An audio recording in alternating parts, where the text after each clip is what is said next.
खरीद रहा है और उसे खुले बाजार में मुनाफे के लिए बेच रहा है। भारत ने इसे अनुचित बताया और अपने आर्थिक हितों की रक्षा करने की बात कही है। विदेश मंत्रालय के प्रवक्ता रणधीर जायसवाल ने भी कहा है कि भारत ऊर्जा सुरक्षा और उपभोक्ताओं की किफायती दरों पर ऊर्जा उपलब्ध कराने के लिए मजबूरी में रूस से तेल खरीदता है, लेकिन अमेरिका ने इस पर चेतावनी देते हुए कहा है कि अगर ऐसे ही तेल खरीदना जारी रहा तो भारत पर और टैरिफ लगाया जाएगा। ये लगातार अमेरिकी राष्ट्रपति ट्रंप का जो भारत के प्रति, हमारे देश के प्रति बेबुनियादी धमकियां दे रहे हैं, बातें कह रहे हैं, उसका तो पूरा कड़ा विरोध करना चाहिए। और होना ये चाहिए कि इस समय पार्लियामेंट चल रहा है, सदन की कार्रवाई चल रही है, तो सरकार की तरफ से ट्रंप के खिलाफ सदन में निंदा का प्रस्ताव और चेतावनी का प्रस्ताव लाना चाहिए, तब उनको अपनी हैसियत का पता चलेगा।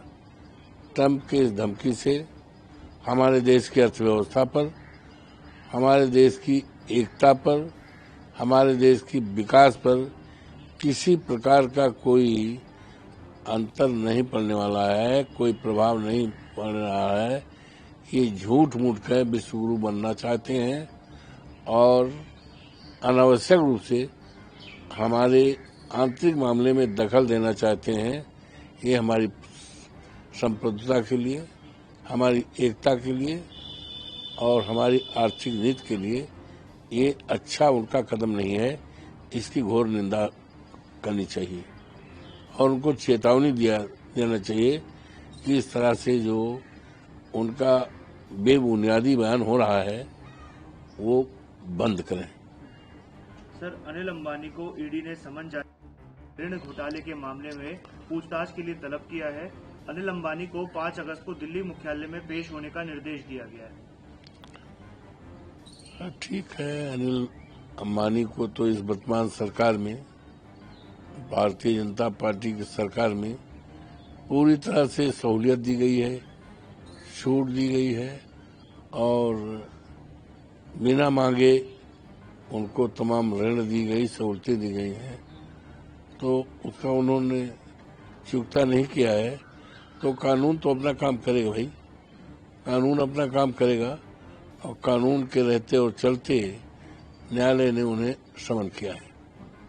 सर, अब्दुल्ला का बयान सामने आया, बेहतर नहीं होंगे, जम्मू कश्मीर में आतंकवाद न खत्म हुआ था न खत्म होगा।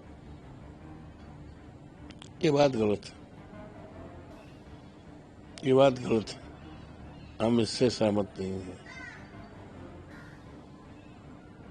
हम इससे सहमत नहीं हैं।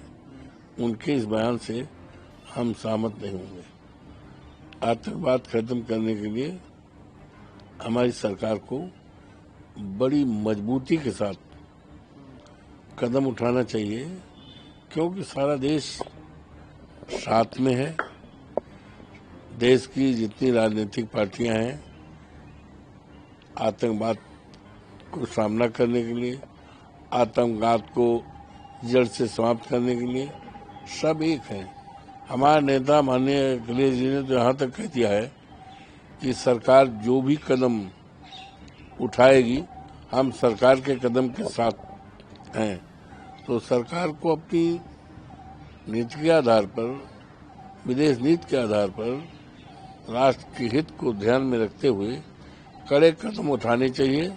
आतंकवाद अपने आप खत्म हो जाएगा। सर, बिहार में जो ऐसा 7 अगस्त को राहुल गांधी जी के घर पर होनी है, क्या कुछ उम्मीदें होंगी सर इस बैठक? देखिए, स्थिति बड़ी नाजुक है और लोकतंत्र को खत्म करने का सतत प्रयास सरकार की तरफ से, भारतीय जनता पार्टी जो हमारी सरकार है उसकी तरफ से।